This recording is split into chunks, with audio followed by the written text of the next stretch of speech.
Welcome back to the shop, everybody. Today we're going to be installing this auto start stop eliminator. I got this unit from Citreal equipment. It fits a lot of newer Fords, as you can see from the fitment chart here. We got F-150, Ranger, Expedition, Explorer, Bronco Sport, and Maverick. Now, really the only thing this is going to do is basically be a memory for your auto start stop system. Pretty simple plug and play. All we have to do is access the back of the HVAC unit and plug this pigtail in. All it does is piggyback. You're going to plug the existing plug into here and plug this into your HVAC module. And all this module does is keep the memory of where your last known position was for your auto start stop. So if it was in the off position, the next time you start your truck, it will stay in the off position. You don't have to keep turning it on and off anymore. So let's get to it. So a lot of finicky trim work you got on the F-150 here. This is a 2023 model that we're working with. So this top side trim here is just this little corner. You can kind of just grab and pull that out. You don't have to take it all the way out. There is like a Christmas tree clip in here holding it in. But we do have to take this trim piece out along with this surround and these side trims to get this HVAC module out to where we can get to it. So I'm going to open the glove box doors, and I've got myself just a little plastic trim tool here that we can start kind of just getting under this trim and pry it, because there are a lot of little push clips that hold this trim in all the way around. You can see as you start working, this trim actually has to come off before this one because it's overlapping. So we're going to start that one first. Same thing, you can just work your trim tool in behind and kind of twist. Turn your hazards on and off by accident, that's fine. But you just want to be careful. If you feel a lot of resistance, get your trim tool in there and just pry them out gently, because all these trim pieces, well, they cost a pretty penny from Ford. Last thing you want to do is make a $100 mistake because you prefer to rip on trim as opposed to use a trim tool. So same thing on here, just get your trim tool down, and then over here is your push button start. We're just going to disconnect that. Unless you have a keyed model, then obviously that wouldn't be there. So now that that's exposed, we've got a few 7mm bolts on top here, but these side trims have to come off. So let me give you a closer look on how that happens. So these side trims here have to come off. So we're going to open the center console, kind of get that out of the way, and you can just grab on right here and pry backwards. You can see that trim unsnaps, and then you pull it back towards yourself. There's a couple more push clips in there. Kind of hard with one hand to give you an idea, but there is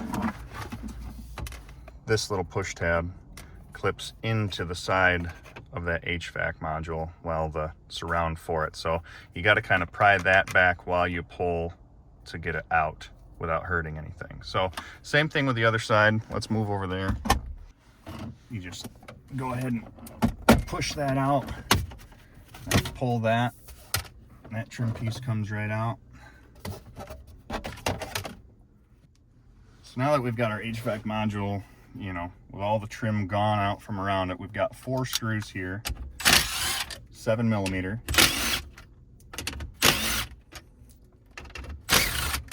Once those 4 7s are out, there's just more push clips. So you can just grab a hold of this and pull it back and just be gentle.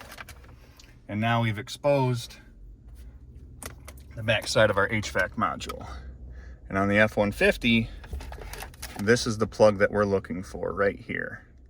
So now that this is all exposed, we've got our Citreal adapter here. We got the female end. We're going to unplug the HVAC module and expose this side of the connector. So we're going to take and pigtail this in to our new module. and we're going to plug this back in to the factory unit.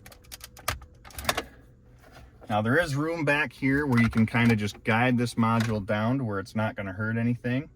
Just make sure you don't cram it up against these other connectors back here and damage anything. So if you feel any resistance when you're going back in, just make sure that you don't overdo it and break something. So you can guide that back in. That's all good. We're going to put our 4 screws back in.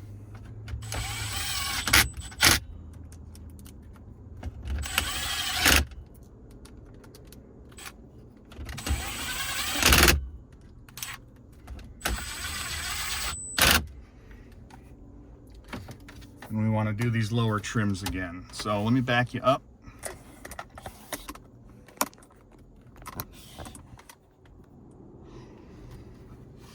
Now when you're doing these lower trims, you've got a couple guides here that have to go in to the slots down below. So you can just get your eyeballs down there to make sure they guide in correctly. There's one more right up here that goes into the corner of that HVAC surround. So you just kind of line it up,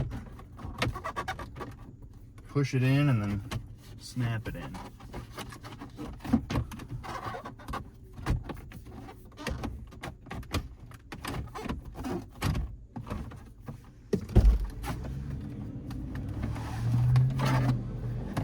Easier said than done. So when you get those fingers guided up, you kind of want to push this forward and then in, and it'll snap right in. So that's all there is for that side. Same thing on this driver's side. You can see where it needs to line up down below. So get those lined up, push it in, clip it in. It should go in fairly easy once it's lined up. So if you're having trouble getting it in, don't just start banging on it because you're going to break something. So just make sure those 3 fingers up here are lined up, slide it in, and it should just clip in fairly easily back into the unit here. So now that those trim pieces are back in, we're going to put our main trim back in place. You can plug this back in if you have the push button start. Just line everything up. You can just start clicking those in one by one.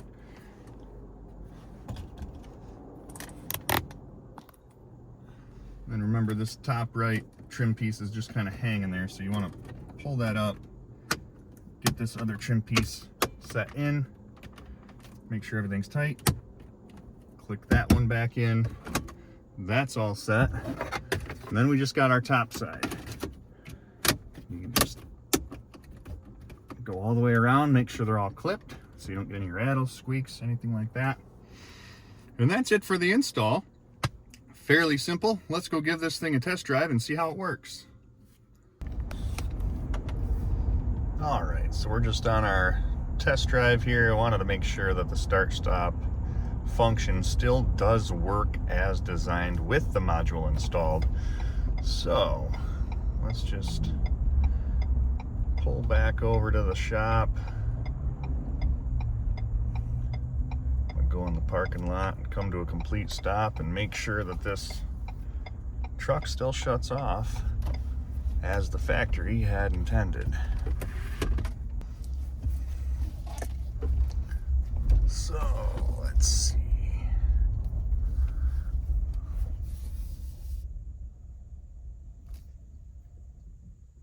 All right, so yes, auto start stop as factory designed is still working. Take the foot off the brake, start right back up. Now let's go ahead and turn the auto start stop off.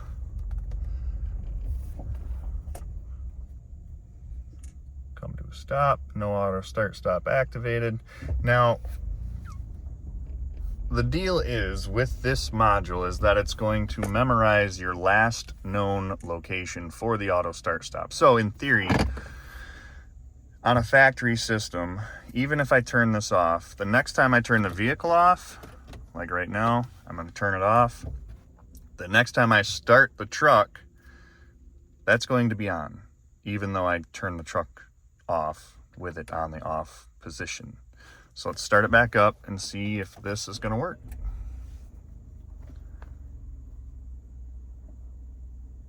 There you go. Auto came back to the off position, so the module is doing its job. Now, I understand. Why would we even want to do something like this? Install a module that's going to keep the truck from shutting off and turning back on. Well, some of us, like me, live in a rural area, and I don't really spend that much time at a stop sign. And every time the car shuts off when I don't want it to, it's just slightly frustrating. Or if you're driving through a drive-through and you just creep up a couple of feet, stop, and your car shuts back off. And then you creep up a couple feet, stop, and your car shuts back off. That just, to me, personal preference, that's really annoying. So that's what that is going to completely bypass. If you have that off, it's always going to stay off.